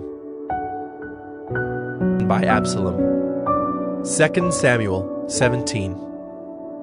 Moreover, Ahithophel said to Absalom, Let me choose 12,000 men, And I will arise and pursue David tonight. I will come upon him while he is weary and discouraged and throw him into a panic. And all the people who are with him will flee. I will strike down only the king, and I will bring all the people back to you as a bride comes home to her husband. You seek the life of only one man, and all the people will be at peace. And the advice seemed right in the eyes of Absalom and all the elders of Israel. Then Absalom said, Call Hushai the Archite also, and let us hear what he has to say. And when Hushai came to Absalom, Absalom said to him, Thus has Ahithophel spoken. Shall we do as he says? If not, you speak. Then Hushai said to Absalom, This time the counsel that Ahithophel has given is not good. Hushai said, You know that your father and his men are mighty men, and that they are enraged like a bear robbed of her cubs in the field. Besides, your father is expert in war. He will not spend the night with the people. Behold, even now he has hidden himself in one of the pits or in some other place. And as soon as some of the people fall at the first attack, whoever hears it will say, There has been a slaughter among the people who follow Absalom. Then even the valiant man whose heart is like the heart of a lion will utterly melt with fear, for all Israel knows that your father is a mighty man, and that those who are with him are valiant men. But my counsel is that all Israel be gathered to you, from Dan to Beersheba, as the sand by the sea for multitude, and that you go to battle in person. So we shall come upon him in some place where he is to be found, and we shall light upon him as the dew falls on the ground, and of him and all the men with him not one will be left. If he withdraws into a city, then all Israel will bring ropes to that city, and we shall drag it into the valley until not even a pebble is to be found there. And Absalom and all the men of Israel said, The counsel of Hushai the Archite is better than the counsel of Ahithophel. For the Lord had ordained to defeat the good counsel of Ahithophel, so that the Lord might bring harm upon Absalom. Then Hushai said to Zadok and Abiathar the priests, Thus and so did Ahithophel counsel Absalom and the elders of Israel, and thus and so have I counseled. Now, therefore, send quickly and tell David, Do not stay tonight at the fords of the wilderness, but by all means pass over, lest the king and all the people who are with him be swallowed up. Now Jonathan and Ahimaaz were waiting at Enrogel. A female servant was to go and tell them, and they were to go and tell King David, for they were not to be seen entering the city. But a young man saw them and told Absalom. So both of them went away quickly and came to the house of a man at Bahurim, who had a well in his courtyard, and they went down into it. And the woman took and spread a covering over the well's mouth, and scattered grain on it, and nothing was known of it. When Absalom's servants came to the woman at the house, they said, Where are Ahimaaz and Jonathan? And the woman said to them, They have gone over the brook of water. And when they had sought and could not find them, they returned to Jerusalem. After they had gone, the men came up out of the well, and went and told King David. They said to David, Arise, and go quickly over the water, for thus and so has Ahithophel counseled against you. Then David arose, and all the people who were with him, and they crossed the Jordan. By daybreak not one was left who had not crossed the Jordan. When Ahithophel saw that his counsel was not followed, he saddled his donkey and went off home to his own city. He set his house in order and hanged himself, and he died and was buried in the tomb of his father. Then David came to Mahanaim, and Absalom crossed the Jordan with all the men of Israel.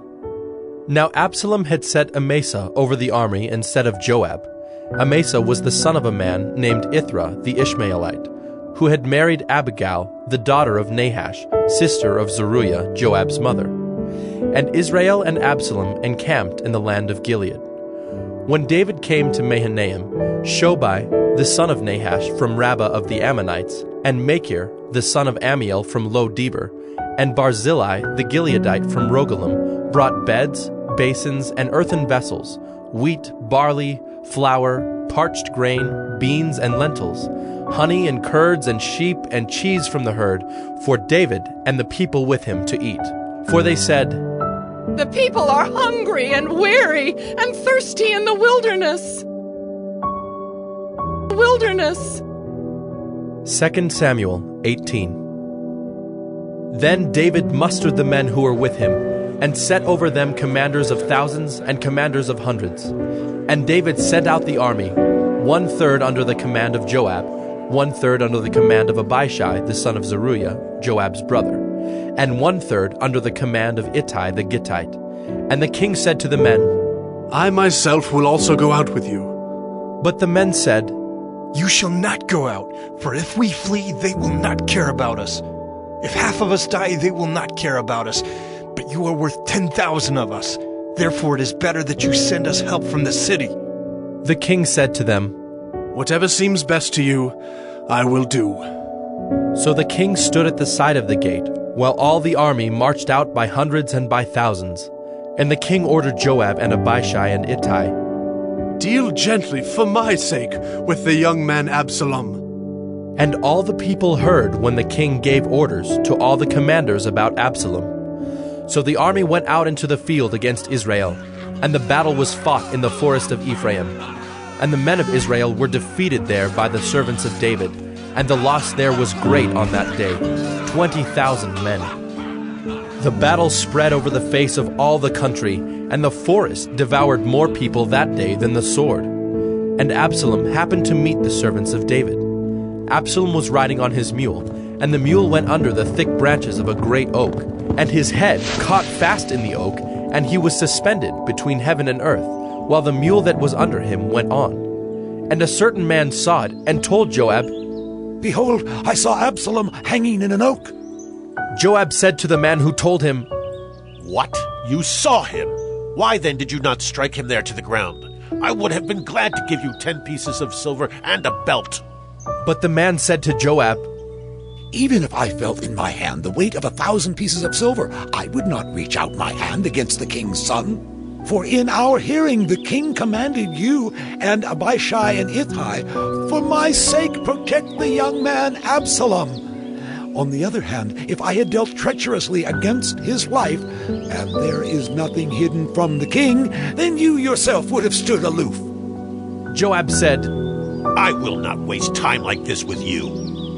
And he took 3 javelins in his hand, and thrust them into the heart of Absalom while he was still alive in the oak.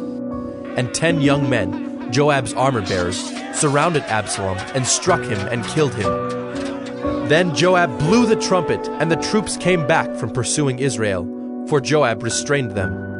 And they took Absalom and threw him into a great pit in the forest, and raised over him a very great heap of stones.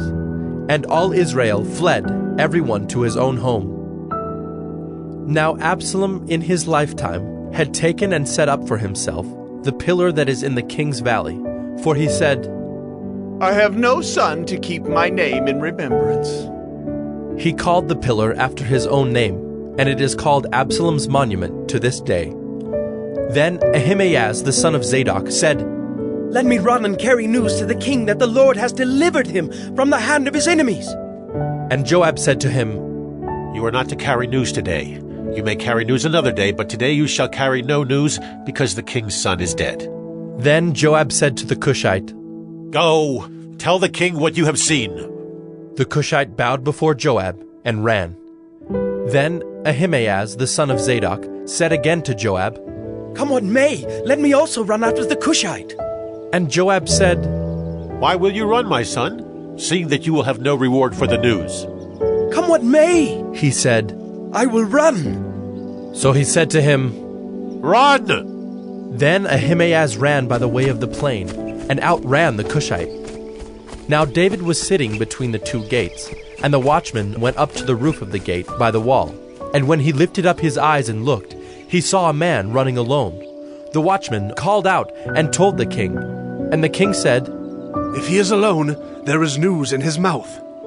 And he drew nearer and nearer. The watchman saw another man running, and the watchman called to the gate and said, "See, another man running alone."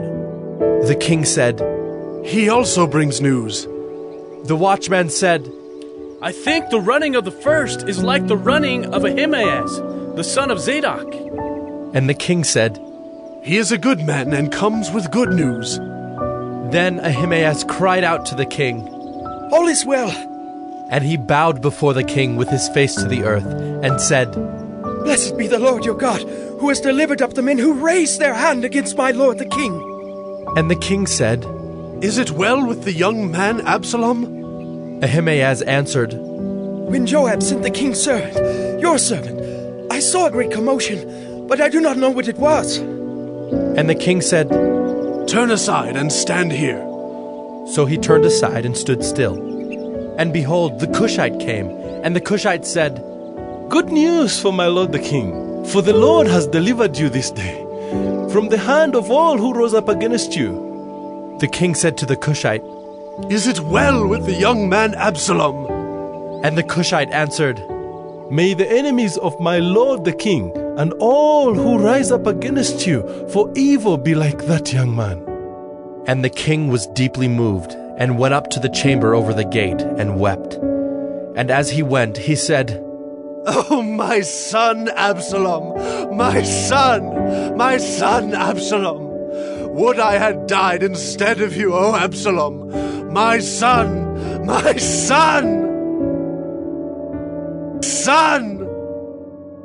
2 Samuel 19. It was told Joab, "Behold, the king is weeping and mourning for Absalom." So the victory that day was turned into mourning for all the people, for the people heard that day, "The king is grieving for his son." And the people stole into the city that day, as people steal in who are ashamed when they flee in battle. The king covered his face, and the king cried with a loud voice, "Oh, my son Absalom! Oh, Absalom! My son! My son!" Then Joab came into the house to the king and said, "You have today covered with shame the faces of all your servants, who have this day saved your life and the lives of your sons and your daughters and the lives of your wives and your concubines, because you love those who hate you and hate those who love you. For you have made it clear today that commanders and servants are nothing to you. For today I know that if Absalom were alive and all of us were dead today, then you would be pleased. Now therefore arise, go out and speak kindly to your servants, for I swear by the Lord, if you do not go, not a man will stay with you this night, and this will be worse for you than all the evil that has come upon you from your youth until now." Then the king arose and took his seat in the gate, and the people were all told, "Behold, the king is sitting in the gate." And all the people came before the king. Now Israel had fled, every man to his own home. And all the people were arguing throughout all the tribes of Israel, saying, "The king delivered us from the hand of our enemies, and saved us from the hand of the Philistines. And now he has fled out of the land from Absalom. But Absalom, whom we anointed over us, is dead in battle. Now, therefore, why do you say nothing about bringing the king back?" And King David sent this message to Zadok and Abiathar the priests. "Say to the elders of Judah, why should you be the last to bring the king back to his house, when the word of all Israel has come to the king? You are my brothers, you are my bone and my flesh. Why then should you be the last to bring back the king? And say to Amasa, are you not my bone and my flesh? God do so to me and more also, if you are not commander of my army from now on in place of Joab." And he swayed the heart of all the men of Judah as one man, so that they sent word to the king, "Return, both you and all your servants." So the king came back to the Jordan, and Judah came to Gilgal to meet the king and to bring the king over the Jordan. And Shimei, the son of Gera the Benjaminite from Bahurim, hurried to come down with the men of Judah to meet King David. And with him were 1,000 men from Benjamin. And Ziba, the servant of the house of Saul, with his 15 sons and his 20 servants, rushed down to the Jordan before the king, and they crossed the ford to bring over the king's household and to do his pleasure. And Shimei the son of Gera fell down before the king as he was about to cross the Jordan, and said to the king, Let not my lord hold me guilty, or remember how your servant did wrong on the day my lord the king left Jerusalem. Do not let the king take it to heart, for your servant knows that I have sinned. Therefore, behold, I have come this day, the first of all the house of Joseph, to come down to meet my lord the king. Abishai, the son of Zeruiah, answered, Shall not Shimei be put to death for this, because he cursed the Lord's anointed? But David said, What have I to do with you, you sons of Zeruiah, that you should this day be as an adversary to me? Shall anyone be put to death in Israel this day? For do I not know that I am this day king over Israel? And the king said to Shimei, You shall not die. And the king gave him his oath. And Mephibosheth, the son of Saul, came down to meet the king. He had neither taken care of his feet, nor trimmed his beard, nor washed his clothes from the day the king departed until the day he came back in safety. And when he came to Jerusalem to meet the king said to him, Why did you not go with me, Mephibosheth? He answered, My lord, O king, my servant deceived me. For your servant said to him, I will saddle a donkey for myself, that I may ride on it and go with the king. For your servant is lame. He has slandered your servant to my lord the king. But my lord the king is like the angel of God. Do, therefore, what seems good to you. For all my father's house were but men doomed to death before my lord the king. But you set your servant among those who eat at your table. What further right have I than to cry to the king? And the king said to him, Why speak any more of your affairs? I have decided. You and Ziba shall divide the land.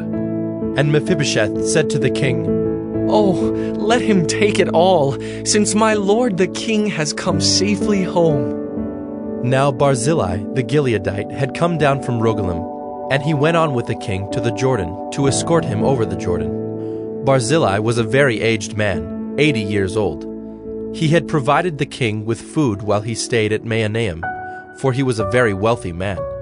And the king said to Barzillai, Come over with me, and I will provide for you with me in Jerusalem.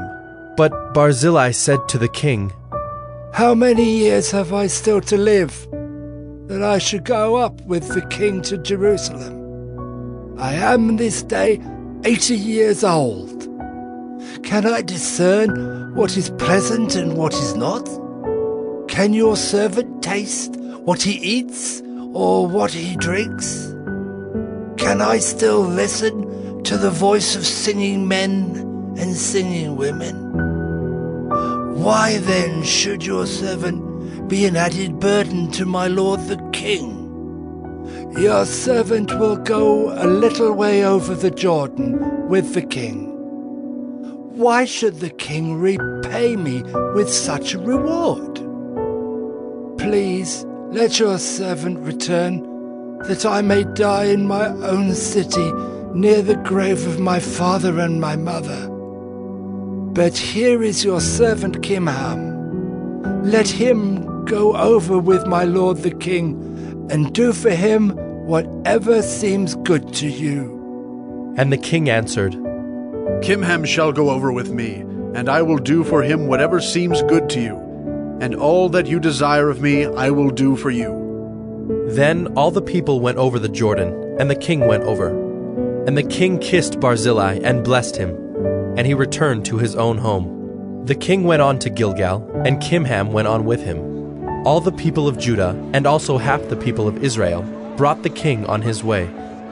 Then all the men of Israel came to the king, and said to the king, Why have our brothers, the men of Judah, stolen you away, and brought the king and his household over the Jordan, and all David's men with him? All the men of Judah answered the men of Israel, Because the king is our close relative. Why then are you angry over this matter? Have we eaten at all at the king's expense, or has he given us any gift? And the men of Israel answered the men of Judah, We have 10 shares in the king, and in David also we have more than you. Why then did you despise us? Were we not the first to speak of bringing back our king?" But the words of the men of Judah were fiercer than the words of the men of Israel. The men of 2 Samuel 20. Now there happened to be there a worthless man, whose name was Sheba, the son of Bichri, a Benjaminite.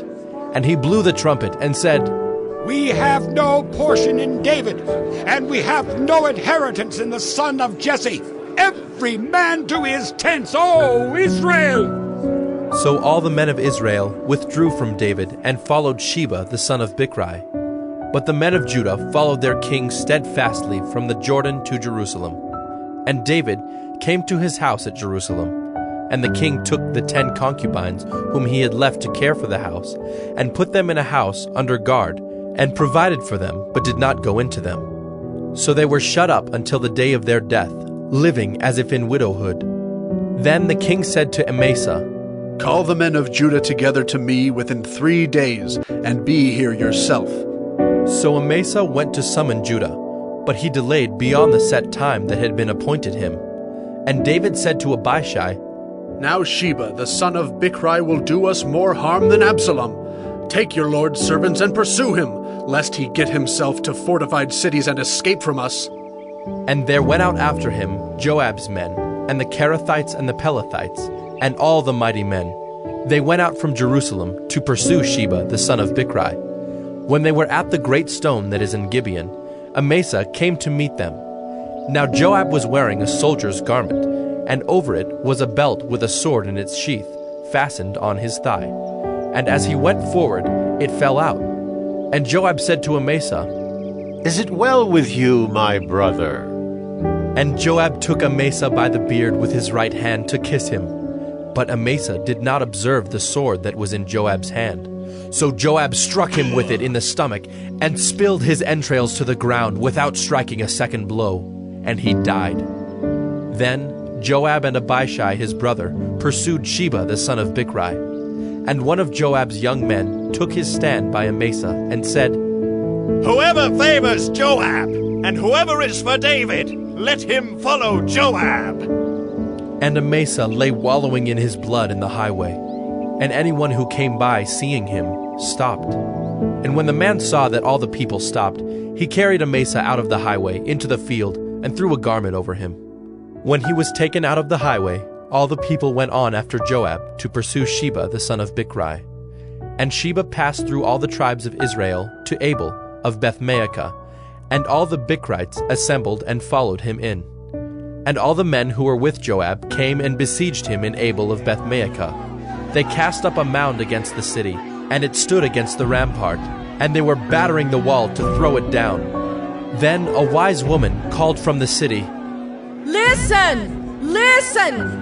Tell Joab, come here, that I may speak to you." And he came near her, and the woman said, "Are you Joab?" He answered, "I am." Then she said to him, "Listen to the words of your servant." And he answered, "I am listening." Then she said, "They used to say in former times, 'Let them but ask counsel at Abel.' And so they settled a matter. I am one of those who are peaceable and faithful in Israel. You seek to destroy a city that is a mother in Israel. Why will you swallow up the heritage of the Lord?" Joab answered, "Far be it from me. Far be it that I should swallow up or destroy. That is not true. But a man of the hill country of Ephraim, called Sheba the son of Bichri, has lifted up his hand against King David. Give up him alone, and I will withdraw from the city." And the woman said to Joab, "Behold, his head shall be thrown to you over the wall." Then the woman went to all the people in her wisdom, and they cut off the head of Sheba the son of Bichri, and threw it out to Joab. So he blew the trumpet, and they dispersed from the city, every man to his home. And Joab returned to Jerusalem to the king. Now Joab was in command of all the army of Israel, and Benaiah the son of Jehoiada was in command of the Kerethites and the Pelethites, and Adoram was in charge of the forced labor, and Jehoshaphat, the son of Ahilud, was the recorder, and Shiva was secretary, and Zadok and Abiathar were priests, and Ira the Jairite was also David's priest. 2 Samuel 21. Now there was a famine in the days of David for 3 years, year after year. And David sought the face of the Lord. And the Lord said, There is blood guilt on Saul and on his house, because he put the Gibeonites to death. So the king called the Gibeonites and spoke to them. Now the Gibeonites were not of the people of Israel, but of the remnant of the Amorites. Although the people of Israel had sworn to spare them, Saul had sought to strike them down in his zeal for the people of Israel and Judah. And David said to the Gibeonites, What shall I do for you, and how shall I make atonement, that you may bless the heritage of the Lord? The Gibeonites said to him, It is not a matter of silver or gold between us and Saul or his house.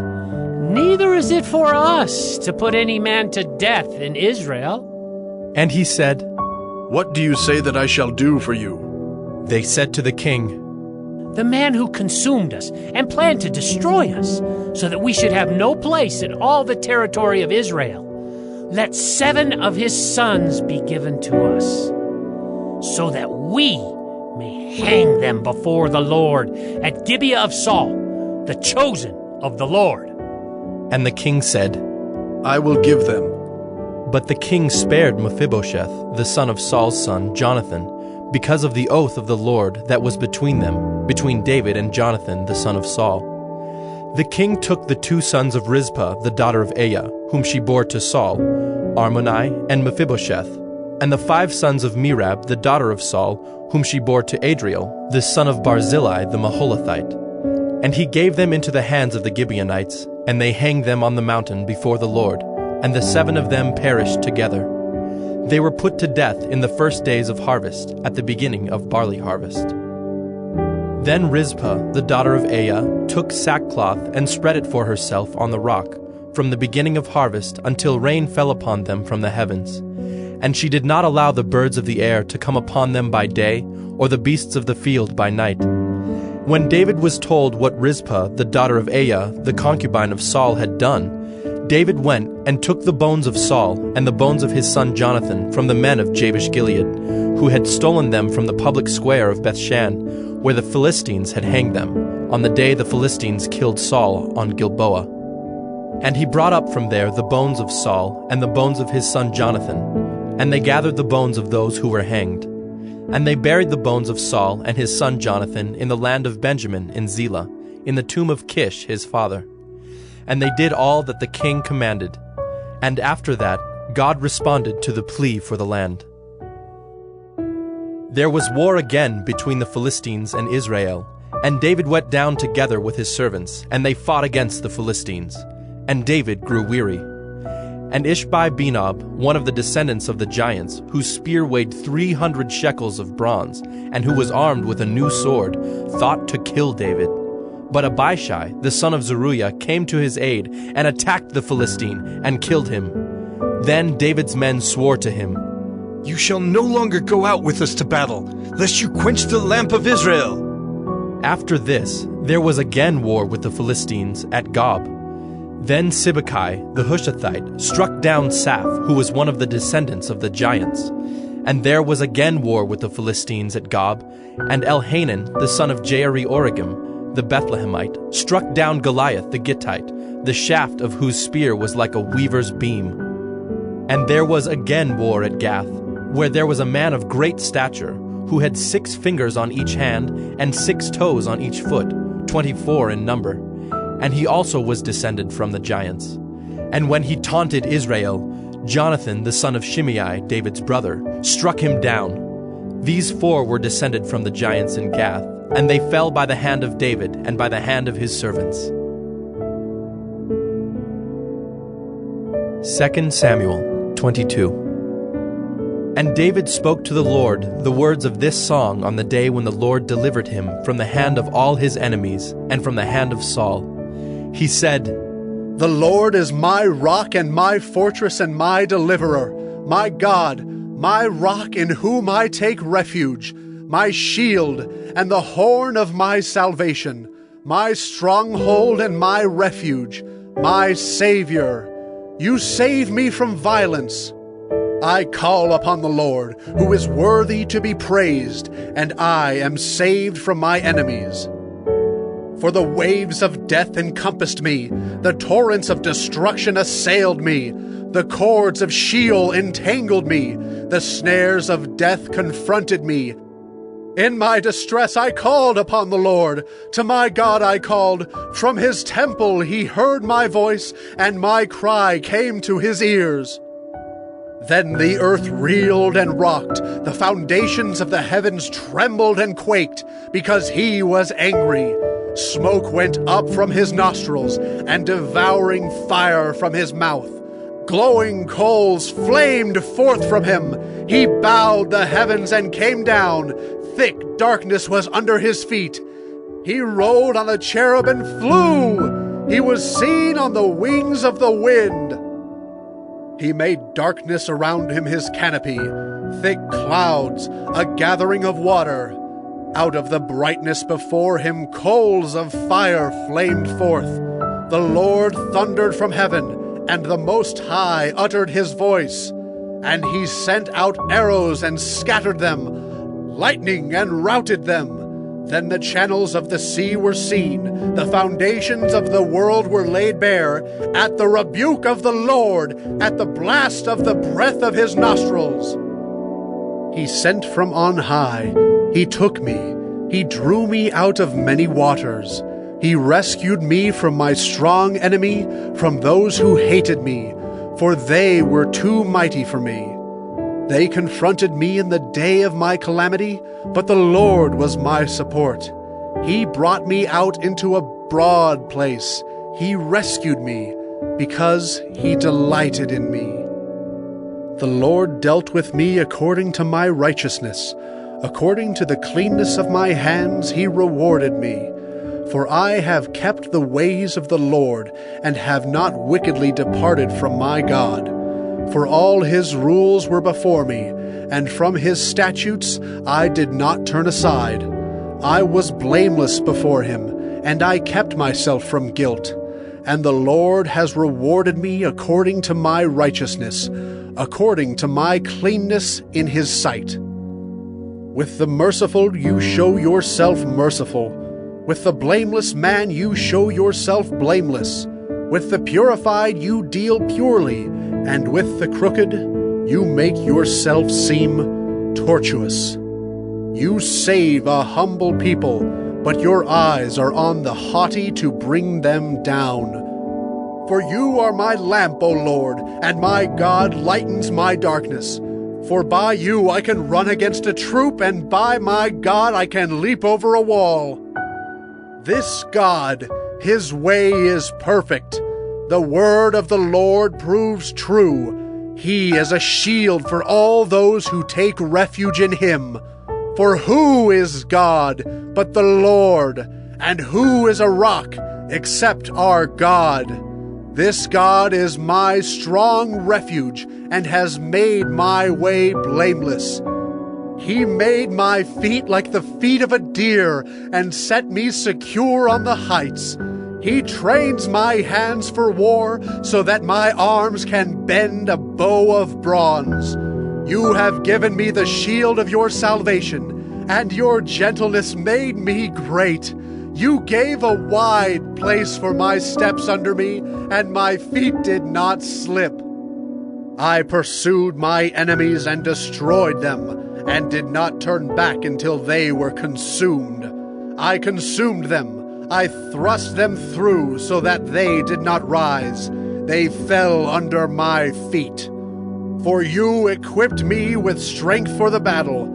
You made those who rise against me sink under me. You made my enemies turn their backs to me, those who hated me, and I destroyed them. They looked, but there was none to save. They cried to the Lord, but he did not answer them. I beat them fine as the dust of the earth. I crushed them and stamped them down like the mire of the streets. You delivered me from strife with my people. You kept me as the head of the nations. People whom I had not known served me. Foreigners came cringing to me. As soon as they heard of me, they obeyed me. Foreigners lost heart and came trembling out of their fortresses. The Lord lives, and blessed be my rock, and exalted be my God, the rock of my salvation, the God who gave me vengeance and brought down peoples under me, who brought me out from my enemies. You exalted me above those who rose against me. You delivered me from men of violence. For this I will praise you, O Lord, among the nations, and sing praises to your name. Great salvation he brings to his king, and shows steadfast love to his anointed, to David and his offspring forever. 2 Samuel 23. Now these are the last words of David, the oracle of David, the son of Jesse, the oracle of the man who was raised on high, the anointed of the God of Jacob, the sweet psalmist of Israel. The Spirit of the Lord speaks by me. His word is on my tongue. The God of Israel has spoken. The Rock of Israel has said to me, when one rules justly over men, ruling in the fear of God, he dawns on them like the morning light, like the sun shining forth on a cloudless morning, like rain that makes grass to sprout from the earth. For does not my house stand so with God? For he has made with me an everlasting covenant, ordered in all things and secure. For will he not cause to prosper all my help and my desire? But worthless men are all like thorns that are thrown away, for they cannot be taken with the hand. But the man who touches them arms himself with iron and the shaft of a spear, and they are utterly consumed with fire. These are the names of the mighty men whom David had. Josheb-Basshebeth, a Tekemonite. He was chief of the three. He wielded his spear against 800 whom he killed at one time. And next to him, among the three mighty men, was Eleazar the son of Dodo, son of Ahohi. He was with David when they defied the Philistines who were gathered there for battle, and the men of Israel withdrew. He rose and struck down the Philistines until his hand was weary, and his hand clung to the sword. And the Lord brought about a great victory that day, and the men returned after him, only to strip the slain. And next to him was Shammah the son of Agi the Hararite.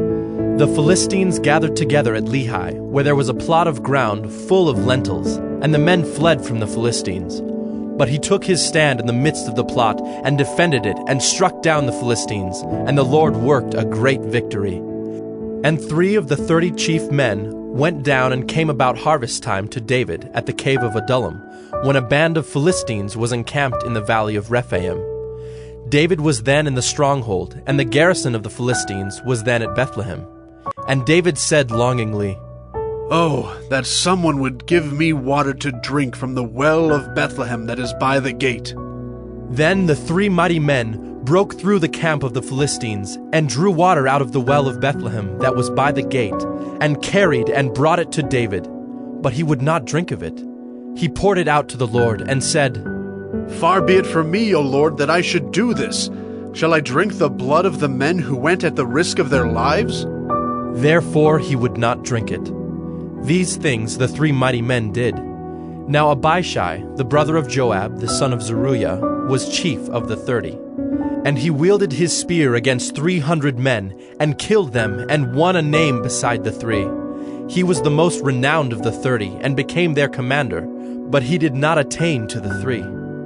And Benaiah, the son of Jehoiada, was a valiant man of Kabzeel, a doer of great deeds. He struck down 2 Ariels of Moab. He also went down and struck down a lion in a pit on a day when snow had fallen. And he struck down an Egyptian, a handsome man. The Egyptian had a spear in his hand, but Benaiah went down to him with a staff and snatched the spear out of the Egyptian's hand and killed him with his own spear. These things did Benaiah, the son of Jehoiada, and won a name beside the 3 mighty men. He was renowned among the 30, but he did not attain to the 3. And David set him over his bodyguard. Asahel, the brother of Joab, was one of the 30. Elhanan, the son of Dodo of Bethlehem, Shammah of Herod, Elika of Herod, Helez the Paltite, Ira, the son of Ikish of Tekoa, Abiezer of Anathoth, Mabunai the Hushathite, Zalman the Ahohite, Maharai of Netophah, Heleb the son of Baanah of Netophah, Ittai the son of Ribai of Gibeah of the people of Benjamin, Benaiah of Pirathon, Hiddai of the brooks of Gaash, Abi Alban the Arbathite, Asmaveth of Bahurim, Eliabah the Shaalbanite, the sons of Jashan, Jonathan, Shammah the Hararite, Ahiam the son of Sherar the Hararite, Eliphalet the son of Ahashbai of Maacah, Eliam the son of Ahithophel of Gilo, Hezro of Carmel, Pearai the Arbite, Igal the son of Nathan of Zobah, Bani the Gadite, Zelek the Ammonite, Naharai of Beeroth, the armor-bearer of Joab, the son of Zeruiah, Ira the Ithrite, Gareb the Ithrite, Uriah the Hittite, 37 in all.